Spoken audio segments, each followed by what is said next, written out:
ఇలాగే భక్తుడైన యోబు అనుకున్నాడు.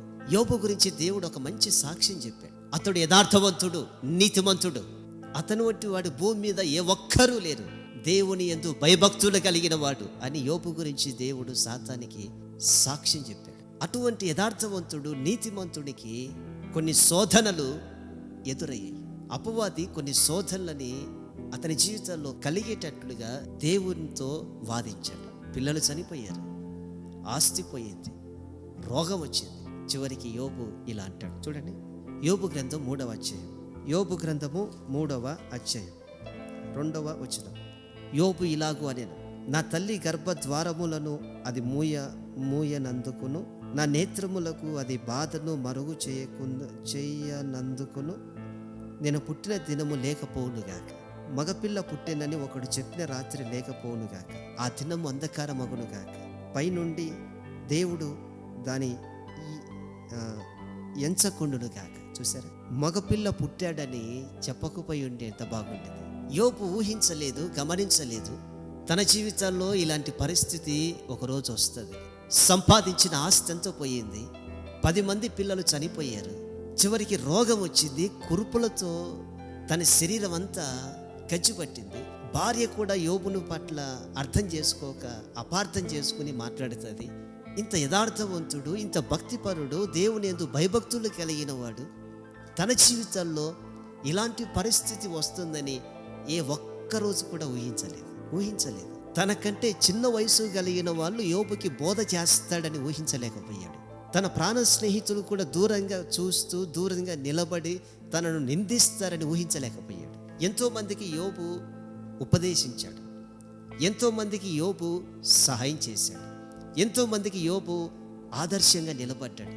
కానీ తన జీవితాల్లో ఇలాంటి పరిస్థితి ఒకరోజు వస్తుందని ఊహించలేక, తట్టుకోలేక, నా తల్లి నన్ను కనకపోయి ఉన్నా ఎంత బాగుండేది, నేను పుట్టిన దినమునే నేను చనిపోయి ఉంటే ఎంత బాగుండేది, నేను ఈ భూమి మీద కన్నులు తెరవకపోయి ఉంటే ఎంత బాగుండేది అని యోబు తన జీవితంలో కలిగిన పరిస్థితులను బట్టి దేవుణ్ణి నిందించలేదు, కానీ తనను తాను నిందించుకుంటున్నాడు.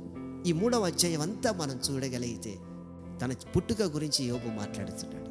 నా ప్రియమైన సహోదరి, సహోదరులారా, కొన్నిసార్లు మన జీవితంలో కలుగుతున్న శోధనలను బట్టి మన జీవితం మీద మనకి అసహ్యం వేస్తుందండి.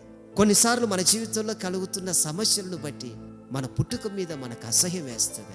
కొన్నిసార్లు మనకు కలుగుతున్న ఆర్థిక పరిస్థితులను బట్టి మన పుట్టుక మీద మనకు విరక్తి కలుగుతుంది. నా ప్రియమైన సహోదరి, సహోదరులారా, దేవుని చిత్తము లేకుండా, దేవుని సెలవు లేకుండా మన జీవితంలో ఏది జరగదు. దేవుని చిత్తము, దేవుని సెలవు లేకుండా మన దగ్గరికి ఏ ఒక్క సమస్యలు రావు. దేవుని చిత్తము లేకుండా, దేవుని ఉద్దేశం లేకుండా మన జీవితంలో ఏది కూడా జరగదు. మన జీవితంలో ఏదైనా జరుగుతుంది అంటే ప్రతిదీ ఆయన చూస్తూ ఉన్నప్పుడే జరుగుతుంది. ఆలోచించాలి. కానీ యోబు జీవితంలో దేవునికి ఒక మంచి ఉద్దేశం ఉంది. యోబును బట్టి దేవుడు ఒక మంచి ఆలోచన కలిగి ఉన్నాడు. అపవాది శోధించాడు, దేవుడు అనుమతించాడు. యోబు జీవితంలో ఆస్తిని కోల్పోయాడు, పిల్లలు చనిపోయారు, రోగం వచ్చింది. అయితే దాని వెనకాల దేవుని యొక్క ఉద్దేశం ఏమిటో తెలుసా? అవమానించిన వారి ఎదుటే, తన స్నేహితుల ఎదుటే, తనకు బోధ చేసిన ఆ చిన్నవారి ఎదుటే రెండింతలుగా దేవుడు ఆశీర్వదించాలని దేవుని యొక్క ఉద్దేశమై ఉన్నది. ఆమేన్, హల్లెలూయా. రెండింతలుగా యోబు జీవితంలో మేలులు చేయాలని, పోగొట్టుకున్న దానికంటే రెండింతలుగా దేవుడు ఇవ్వాలని దేవుడు ఉద్దేశించాడు. తన యథార్థత ఏమిటో, తన భక్తి ఏమిటో అపవాది కూడా తెలుసుకునేటట్లుగా, ప్రజలందరూ తెలుసుకునేటట్లుగా, తన స్నేహితులు గుర్తించేటట్లుగా దేవుడు చెయ్యాలి అని అనుకోవడమే దేవుని యొక్క ఉద్దేశం. నా ప్రియమైన సహోదరి, సహోదరులారా, కృంగిపోవలసిన పని లేదు, కలవరపడవలసిన పని లేదు, కుమిలిపోవలసిన పని లేదు. మన జీవితంలో కలుగుతున్న శోధనల వెనక దేవుని ఉద్దేశం ఉన్నది. మన జీవితంలో కలుగుతున్న శ్రమల వెనక దేవుని యొక్క ఉద్దేశం ఉన్నది. మన జీవితంలో కలుగుతున్న ఆర్థిక సమస్యల వెనక దేవుని యొక్క ఉద్దేశం ఉన్నది. మన జీవితంలో కలుగుతున్న రోగం వెనక దేవుని యొక్క ఉద్దేశం ఉన్నది. మనకు వచ్చిన రోగం వెనక దేవుని యొక్క ఉద్దేశమై ఉన్నది. ఏమిటి ఆ ఉద్దేశం అంటే?